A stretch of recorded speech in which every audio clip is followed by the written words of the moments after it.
인사를 한 분을 못 드린 것 같아요. 이제 우리 성가대 우리 반주자로 앞으로 우리 주일 오전 예배 또 우리 예배들을 주관하고 성가대를 이제 우리 반주를 해주실 또 우리 귀한 반주자님이 또 새롭게 세워지셨습니다. 어디 계신지는 알겠죠? 우리 한번 인사를 여러분, 우리 박수로 여러분들 안녕하십니까. 우리 귀한 헌신 감사드립니다. 오늘날 전 세계에 20억이 넘는 그리스도인들이 살아가고 있습니다. 미국이나 유럽과 같은 원래 기독교가 융성된 지역뿐만 아니라 남미와 아시아와 그리고 아마존의 정글과 그리고 오지에서도 예수를 주로 고백하는 믿음의 사람들은 존재합니다. 2000년 동안 교회는 많은 박해와 시련을 견디어 왔습니다. 그리고 오늘날 이 시대에도 어디선가 박해받고 핍박받는 믿음의 사람들이 있다는 것을 우리들은 잘 알고 있습니다. 교회의 역사를 보면 어떤 나라든 그리고 어떠한 민족이든 주님의 복음이 들어갈 때 순교의 피가 흐르지 않은 나라가 없었습니다. 또한 교회가 자리를 잡는 동안 온갖 시련과 박해가 끊이지 않았습니다. 로마에서 시작된 초대교회가 그러했고 120년 전 이 땅에 들어왔던 교회도 그러했습니다. 우리가 알고 있는 박림동에는 바로 그 순교의 피가 그대로 남아있음을 오늘 우리는 볼 수가 있습니다. 2000년 동안 교회는 어떻게 그 많은 시련과 그 많은 박해와 위기와 갈등들을 극복해 왔을까요? 군대와 무기를 가진 권력자들의 무서운 억압 속에서 사랑을 외치고 겸손을 외치고 자비를 외치고 여러분들 그렇게 살았던 그리스도인들이 도대체 무엇으로 그 권력들과 맞서 싸워서 이길 수가 있었을까요? 오늘 저는 여러분들에게 교회가 가졌던 가장 위대한 무기이자 능력이었던 한 가지에 대해서 이야기하고자 합니다. 그것이 바로 기도입니다. 오늘 우리가 가지고 있으되 가장 활용하지 못하는 무기 중에 하나가 바로 성도의 기도입니다. 사도행전은 초대교회가 어떻게 시작됐는지를 우리들에게 잘 기록하고 있습니다. 죽음에서 부활하신 예수 그리스도께서는 40일 동안 이 땅에 계시다가 그리고 승천하셔서 하나님에게로 올라가셨습니다. 우리가 고백하는 신앙 고백, 우리가 말하는 신앙 고백은 이렇게 고백합니다. 장사한 지 사흘 만에 죽은 자 가운데서 다시 살아나시며 하늘에 오르사 전능하신 하나님의 우편에 앉아 계시다가, 문제는 이것이죠. 주님께서는 하나님께로 가셨어요. 그리고 제자들은 홀로 이 땅에 남겨졌습니다. 예수님께서는 죽음에서 부활하셨지만 모든 유대인들이 본 것도 아니에요. 그리고 모두가 믿는 것도 아니에요. 제자들은 그들의 눈으로 분명하게 보았어요. 예수의 부활을 보았습니다. 예수님의 승천도 보았습니다. 그러나 믿지 않는 자들은요, 그들이 아무리 예수가 부활했고 예수가 승천했다고 얘기해도 믿으려고 하지를 않았습니다. 여전히 유대인들, 특히 권력자들은 예수님을 인정하지 않았습니다. 인정하지 않은 정도가 아니라 예수를 따르는 제자들마저 죽이려고 불을 켜고 찾아다녔습니다. 이러한 상황 속에서 제자들만 두고 예수님은 하나님께로 올라가신 거죠. 사실은 인간적으로 보면 너무했지요. 뭔가 좀 제자들이 살아갈 방도를 마련해 주셔야지 그냥 주님은 올라가신 거예요. 여러분, 그래서 우리가 성경을 잘 배워야 하는 겁니다. 예수님께서 그냥 올라가신 게 아니에요. 이제는 모르겠다. 내가 너희들 3년이나 가르쳤으니 이제는 니들끼리 알아서 잘 해봐라. 이러고 그냥 무책임하게 올라가신 게 아닙니다.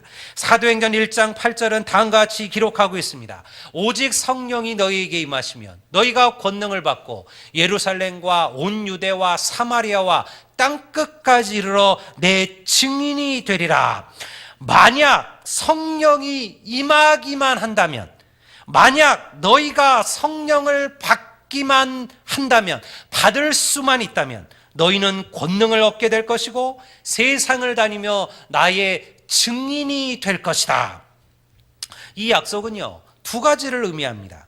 만약 그들이 성령을 받기만 한다면, 받을 수만 있다면 그들은 위대한 교회의 부흥을 보게 될 것이고, 그리고 하나님의 위대한 역사의 증인이 될 것이라는 약속이에요. 반면에 그들이 만약 성령을 받지 못한다면 그들은 다시 무기력하고 절망적인 그러한 영적인 상태로 되돌아가게 될 것이라는 얘기입니다. 예수님께서 승천하셔서 하나님께로 올라가셨지만요, 그것이 성령이 저절로 그들에게 임할 것이라는 그 약속을 담보하는 게 아니라는 거예요. 약속은 주어졌지만 실체적으로 그들 앞에 나타나지는 않았습니다. 오늘날 그리스도인들이 고민하고 갈등하는 것이 이런 것이죠. 우리는 우리를 향하신 하나님의 약속을 너무나 잘 알고 있습니다. 우리에게 주시기로 한 축복의 약속도 압니다. 그런데 당장 우리에게 닥쳐 있는 것은 무엇이냐면, 갚아야 될 빚들과, 그리고 속썩이는 자녀들과, 건강하지 않은 육신들과, 여러 가지로 꼬여가는 사업들과, 그리고 우리들을 힘들게 하는 여러 가지 인간관계 사람들이죠. 우리는 그곳에 우리의 힘을 다 쏟아붓느라고 막상 하나님께 나아가는 것을 잊어버리고 살게 됩니다. 약속은 주어졌지만 그 약속을 내 것으로 만들려면 믿음의 결단들이 필요합니다. 히브리서는 말하기를 믿음은 바라는 것들의 실상이요 보지 못하는 것들의 증거라, 그렇게 기록하고 있습니다. 여러분, 기도는 무엇이냐? 기도는 우리를 믿음으로 나아가게 만듭니다. 기도는 우리로 하여금 위대한 믿음의 결단을 할 수 있는 용기를 줍니다. 때로 어려운 문제 가운데 있는 성도들에게 기도합시다, 기도해 보세요라고 말하면요, 의심합니다. 당장 문제가 코앞에 닥쳐왔는데 기도가 무슨 말이냐, 무엇인가 특별한 행동을, 액션을 취해야 되는 것이 아닙니까? 라고 반문합니다. 그런데 여러분, 기도야말로 위대한 그리스도인의 행동이라는 거예요. 우리는 기도가 얼마나 위대한 역사를 일으키는지를 잘 알지 못합니다. 기도에 무릎을 꿇는 것만큼 강력한 행동은 없어요. 왜냐하면 기도는 하나님의 마음을 움직이는 역사를 일으키심을 여러분 믿으시기를 주의 이름으로 축원합니다. 기도는요, 하나님의 마음을 움직여요. 우리가 그 무엇으로도 하나님을 움직일 수 없어요. 그런데 기도는요, 하나님의 마음을 움직여요. 제자들과 예수를 따르는 이들도 위대한 결단을 하죠. 그것은 무엇입니까? 바로 합심하여 기도하는 일이었어요. 우리가 오늘 읽은 본문을 다시 한번 보십시오. 뭐라고 얘기합니까? 여자들과 예수의 어머니 마리아와 예수의 아우들과 더불어 마음을 같이하여 오로지 기도에 힘쓰더라. 이 본문은 예수님께서 승천하신 이후 남겨진 제자들이 그들의 삶에서 행했던 첫 번째 일이었습니다. 초대교회는 저절로 세워진 것이 아니에요. 여러분, 예수님께서 부활하시고 승천하시고 난 다음에 제자들이 했던 것은 무엇입니까? 그들은 모여서 회의하지 않았습니다. 그들은 모여서 토론하지 않았습니다. 앞으로 어떻게 권력자들의 눈을 피할 것이며, 우리들의 어려운 재정적인 상황은 어떻게 해결할 것이며, 그리고 어떠한 방법으로 기독교를 전파할 것이며, 부족한 인력의 문제를 어떻게 해결할 것이다, 해결해야 되는가, 이것 가지고 토론하고 회의하지 않았다라는 거예요. 그들이 한 것은 오직 한 가지예요. 더불어 마음을 같이하여 오로지 기도에 힘썼다. 저는 오늘 우리 아들리안 교회가, 그리고 오늘 교회가 붙들어야 될 사명이 여기에 있다고 믿습니다. 교회는 더 이상, 성도들은 기도의 능력을 대단하게 여기지 않습니다. 기도가 인생을 바꾸고 삶을 바꿀 것이라고 생각하지 않습니다. 제가 그런 얘기들을 한번 한 것 같아요. 성도들은 기도하겠습니다라는 말을 별로 귀하게 여기지 않는다. 여러분, 예전에 성도들이 목회자들을 존중하고, 그리고 목회자를 귀히 여겼던 이유는 별게 아니에요. 목회자가 특별한 고매한 인격의 사람이어서가 아닙니다. 목회자가 여러분 정말 남들보다 더 대단한 인격적인 삶을 살아서가 아니에요. 목회자가 성도를 위하여 기도하는 사람이었기 때문에 그래요. 성도들은 자기의 목사님이 자기를 위하여 기도해 준다는 그 사실을 세상의 그 무엇보다도 귀하게 여겼어요. 그런데 요즘은요, 기도를 부탁하는 성도들이 별로 없습니다. 기도한다는 말을 그렇게 귀하게 여기지도 않습니다. 그들은요, 기도가 얼마나 큰 역사를 일으키는지를 경험해 보지 않았기 때문에 그렇습니다. 가장 절망적이고 위기의 순간마다 기도야말로 우리의 인생을 바꾸고 삶을 바꾼다는 것을 여러분 믿으시기를 주의 이름으로 축원합니다. 기도에 대한 주님의 말씀은 너무나도 많습니다. 최근 몇 가지만 한번 읽어 드릴게요. 마태복음 21장 22절은 이렇게 말씀하죠. 너희가 기도할 때 무엇인지 믿고 구하는 것은 다 받으리라. 마태복음 7장엔 이렇게 얘기합니다. 구하라 그러면 너희에게 주실 것이요, 찾으라 그러면 찾을 것이요, 문을 두드리라 그러면 너희에게 열릴 것이니 구하는 이마다 얻을 것이요, 찾는 이마다 찾게 될 것이요, 두드리는 이들에게 열릴 것이니라. 여러분, 아무것도 염려하지 말고 오직 모든 일에 기도와 간구로 너희 구할 것을 감사함으로 하나님께 아뢰라. 이러므로 너희의 죄를 고백하며 복낫기를 위하여 서로 기도하라. 의인의 간구는 역사하는 힘이 큼이니라. 여러분, 이 외에도요, 기도에 대한 구절은 많습니다. 우리가 성경에서 기도에 관한 구절을 찾으라면 500개가 넘어요. 거기에 부르짖음, 간구, 간청, 여러분 이러한 단어까지 다 찾는다 그러면요, 수천 개가 넘는 기도에 대한 구절들이 성경에 기록되어져 있어요. 왜 그렇습니까? 그만큼 그리스도인들에게 기도의 능력이 크다라는 것을 하나님의 말씀이 얘기하는 거예요. 초대교회가 세상을 바꾼 이유는요, 훌륭한 인재들이 많아서가 아닙니다. 초대교회가 사람들을 변화시킨 이유는 교회가 풍성한 부유한 물질이나 위기를 극복하는 정치적인 힘을 갖고 있어서가 아니었어요. 오직 유일한 이유는 그들이 오로지 기도에 힘썼기 때문인 줄로 믿습니다. 재밌는 이야기가 있어요. 어떤 교회가 어떤 건물의 1층에 위치하고 있었는데요, 어느 날 그 지하에 술집이 들어섰습니다. 여러분, 뭐 술집이 들어섰으니까 뻔하지 않아요. 뭐 밤이 늦게까지 술 먹고 토하고 교회 앞에다가 토해 놓고 막 들어누워 자고, 그리고 지들끼리 싸우고 막 난리가 났어요. 그러니까 교회가 보니까 너무 은혜가 안 되는 거예요. 이게 교회인데 교회 밑에 술집이 있으니까 교회를 들어올 때마다 눈치가 보이는 거예요. 사람들이 나를 술집 간다고 생각하지 않을까, 이런 생각도 하고요. 그래서 여러분, 성도들이 고민이 많아졌어요. 그래서 성도들이 기도하기 시작했습니다. 이렇게 기도했어요. 주여, 도저히 은혜가 안 됩니다. 저 술집 때문에 주님 뭔가 좀 역사해 주옵소서.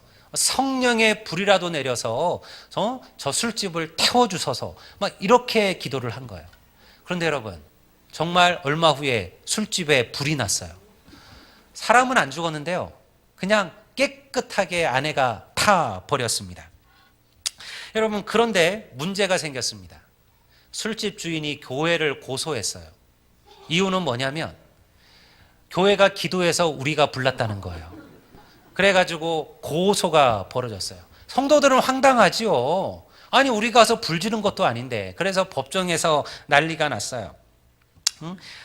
왜 술집 주인은 하여간에 니들이 기도하라, 불나라고 기도해서 불난 거니까 니들이 책임져라. 무슨 소리냐, 우리가 불 지른 것도 아닌데 왜 우리가 술집 불난 거를 우리가 책임져야 되느냐, 니들이 기도하지 않았느냐, 기도는 했지만 기도한다고 다 되냐, 뭐 이러면서 이제 막 싸우고 난리가 났어요. 결론은 결국 재판장이 교회는 책임이 없다, 이거는 교회 잘못은 아니다 라고 결론을 냈지만요, 그러나 아주 뼈아픈 얘기 하나를 했어요. 그게 뭐냐면 이렇게 말을 덧붙였어요. 한 가지 분명한 것은 술집 주인의 믿음이 성도들의 믿음보다 큰 것은 확실하다, 이런 말을 붙였어요. 여러분, 술집 주인은 기도 때문에 불났다라고 믿었는데요, 기도한 성도들은요 안 믿었어요. 그게 말이 되냐? 기도한다고 다 되냐? 기도한다고 불나냐? 물론 여러분, 어쩌면 우리는 사실은 기도하고도 믿지 못하는 인생을 살아가는지도 모릅니다. 세상의 사람들도 열심히 기도합니다. 종교가 없는 이들도요, 절망의 순간, 위기의 순간에는 신을 찾습니다. 그리고 그 누군가에게 간절히 구합니다.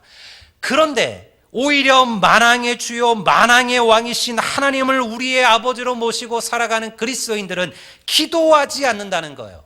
기도를 귀히 여기지 않는다는 겁니다. 기도의 능력을 깨닫지 못한다는 겁니다. 스스로 기도의 자리로 나아가지 않습니다. 사랑하는 성도 여러분, 기도의 능력을 붙들고 기도의 자리로 나아가는 우리 성도들이 되시기를 주의 이름으로 축원합니다. 제가 교회를 목회하면서 들은 많은 이야기들이 있어요. 참으로 열심히 있는 성도들은요, 많은 이야기들을 저에게 해줍니다. 교회가 더 부흥하기 위해서 우리가 어떤 일을 해야 되느냐, 무엇을 해야 되고, 어떤 조직을 만들어야 되고, 더 좋은 위치로 옮겨야 되고, 또 성도들의 필요를 위해서 여러 가지 것들을 해주어야 된다는 거예요. 카페도 만들어야 되고, 성도 젊은이들이 좋아할 만한 레저 시설도 좀 갖추고, 그리고 교회가 문제가 생기면 어떻게 처리해야 된다라는 그런 법을, 규정도 정해야 된다. 그렇게 이야기합니다. 동감합니다. 저도 여러분, 우리가 지금 주일학교나 중고등부나 청년부들에 대한 부흥을 이야기하지만요, 이게 맨입으로 되지는 않습니다. 여러분, 우리가 장학금을 주는 것들도 마찬가지입니다. 여러분, 뭔가 그들이 이 교회에 와서 그들이 재미를 가지고 정착할 수 있는 준비가 되어져 있어야죠. 중고등부나 주일학교나 청년대학부리 왔는데 갈 곳도 없고, 그들이 함께 시간을 보낼 만한 공간도 없고, 그들이 여러분들 함께 어떠한 교제할 만한 것들도 없다 그러면 여러분, 그들이 이 안에서 붙어 있을 이유가 없죠. 더 좋은 여건 속으로 나아가지 않겠습니까? 우리가 여러분들 구멍가게 하나를 찾더라도, 식당을 하나 찾더라도 좋은 서비스를 해주는 곳, 음식이 맛있는 곳을 찾는 것이 너무나 당연한 거 아니에요. 여러분, 우리가 뭔가 그들을 위하여 준비하고 필요를 채워야 것이 맞아요. 그렇게 하려고 합니다. 앞으로 그렇게 하나씩 해 나갈 겁니다. 하지만 그 전에 우리가 가장 먼저 해야 될 것이 있습니다. 그것은요, 더불어 마음을 모아 기도하는 거예요. 기도하는 일이 없이 하는 모든 일들은 그저 인간의 일입니다. 기도하지 않고도 우리는 매끄럽게 조직을 운영하고 그리고 일을 해나갈 수가 있어요. 근데 여러분, 결국은 문제에 부닥치게 마련이에요. 저는요, 20년이면 제가 목사 안수를 받은 인물을 생각하면 훨씬 더 길죠. 저는 수많은 것들을 보았습니다. 여러분, 똑똑한 사람들이 있습니다. 높은 자리에 올라섰던 분들도 있습니다. 그런 조직들을 잘 운영해 보신 분들도 있습니다. 그러나 그런 이들이 교회 일을 맡았을 때 여러분, 그들이 기도하지 아니하고 하나님께 무릎 꿇지 않고 그들의 생각, 그들의 지혜, 그들의 경험으로 하나님의 일을 했을 때 잘 되었을까요? 아니요. 잘 되지 않습니다. 왜냐하면 기도가 빠진 일들은 결코 교회를 시험에 빠뜨리기 때문에 그렇습니다. 기도 없이 이룬 성공은요, 그것은 성공이 아닙니다. 교회를 교회답게 하고 성도를 성도답게 만드는 것은 바로 기도의 힘입니다. 교회 안에 여러 위원회가 만들어졌어요. 선교위원회, 구제위원회, 장학위원회, 또 교육위원회, 여러분 위원들도 세워졌습니다. 여러분들 그들은 중요한 이제 사역들을 해야 될 겁니다. 그러나 먼저 꼭 기억하십시오. 여러분, 모든 계획과 모든 일에 앞서서 기도하는 위원회가 되기를 주의 이름으로 축원합니다. 그리고 기도하는 그런 사명들을 감당하십시오. 모일 때마다 기도의 시간을 먼저 가지십시오. 저는 제가 어렸을 때 믿음의 그 시간들을 생각해 보면 오늘 우리의 차이가 그런 것 같아요. 제가 어렸을 때 교회에서 하던 모든 일들은요, 항상 기도가 우선이었습니다. 무슨 일을 하든지 간에 모이면 기도의 시간을 가졌어요. 함께 기도했습니다. 그들이 해야 될 그들을 결정해야 될 그 일들을 위해서 기도했고요. 성령께서 지혜를 주기를 위해서 기도했고요. 그리고 여러분들 이 일 때문에 우리들의 마음들이 부닥치지 않도록, 상하지 않도록 하나님께서 함께 하시기를 위해서 기도했어요. 여러분, 그들이 여러분들 운동하러 갈 때도 그들은 기도했어요. 하나님, 우리가 운동을 하면서 서로 마음이 상하지 않기를, 누가 다치지를 않기를, 누가 이것 때문에 어려움을 겪지 않기를 그들은 기도했습니다. 그들은 식사를 할 때도 기도했습니다. 이 식사를 만든 이들을 하나님께서 축복하시기를, 이것을 먹는 이들이 마음으로 이 음식을 통하여 건강하고 강건해지기를 위해서도 기도했어요. 모든 일의 시작과 끝은 기도였다라는 거예요. 여러분, 그러니 여러분, 우리가 주님께 우리의 마음을 모아서 기도할 때 하나님께서 역사하여 주실 줄로 믿습니다. 그런 여러분들, 기도의 자리를 사모하십시오. 매주 첫 주 우리가 모여서 기도하는 금요 기도회를 여러분들 기억하십시오. 새벽 기도에 힘쓰십시오. 수요 기도회를 여러분들 사모하십시오. 모이면 기도의 제목들을 나누고 중보하십시오. 함께 모이면요, 여러분들 기도의 이야기들을 나누십시오. 소그룹이 모여서 함께하는 것도 마찬가지예요. 소그룹도 여러분 기도로 시작하고 기도로 마치는 거예요. 여러분들 서로의 아픔들을, 서로의 기도의 제목들을 함께 나누고 그것을 위해서 함께 기도해주고, 여러분 그럴 때 우리가 그리스도 안에서 하나가 되는 거예요. 여러분, 그것은 우리가 좋은 곳에 가서 커피 한잔하고 여러분들 맛있는 밥 한 끼 먹는 것으로 채워지는 것들이 아닙니다. 그런 것들도 우리를 하나 되게 하고 그런 것들도 우리를 편하게 했지만요, 결코 영적인 성도들이 영적으로 하나가 되고 한마음이 되는 것은요, 우리가 기도의 자리에 함께 세워져 있을 때입니다. 그럴 때 여러분, 하나님께서 역사하시는 거죠. 여러분들을 아는 이들에게 간절한 기도의 부탁을 하십시오. 여러분, 육신 연약한 이들이 있습니까? 여러분, 목회자에게, 여러분들 전도사님들에게, 여러분 장로님들에게, 권사님들에게 여러분 기도를 부탁하십시오. 여러분들이 연약함을 이야기하십시오. 그리고 나를 위해서 기도해 달라고 구하십시오. 여러분, 교회와 목회자를 위하여 기도하기를 쉬지 마십시오. 제자들이 더불어 마음을 같이하여 오로지 기도에 힘썼더니 어떤 역사가 일어났습니까? 사도행전 4장 30절에 보면 이렇게 얘기합니다. 빌기를 다하며 기도했다는 거죠. 그들이 기도하기를 다하며 모인 곳이 진동하더니 무리가 다 성령이 충만하여 담대히 하나님의 말씀을 전하니라. 불같은 오순절의 성령 강림의 역사가 그들 가운데 나타난 거죠. 뭐 했을 때? 그들이 간절히 기도했을 때, 그리고 초대교회가 시작된 거예요. 개인적으로 기도하실 수 있습니다. 혼자서도 기도하실 수 있어요. 그러나 오늘 우리의 말씀처럼 마음을 같이하여, 더불어 마음을 같이하여 기도할 때 성령께서 역사하시는 줄로 믿습니다. 교회는 끊임없는 문제와 어려움들이 있습니다. 우리 역시 하나님 앞에 완전한 인생들도 아닙니다. 교회를 시기하고 넘어뜨리려는 영적인 세력들도 항상 있게 마련입니다.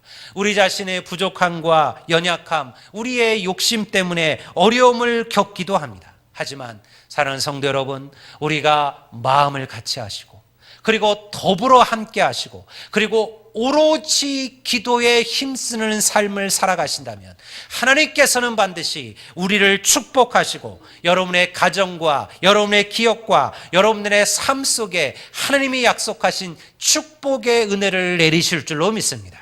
여러분들의 안에 이러한 기도의 열심, 기도의 열망들이 회복되는 은혜가 있기를 우리 주의 이름으로 축원드립니다. 우리 다 같이 자리에서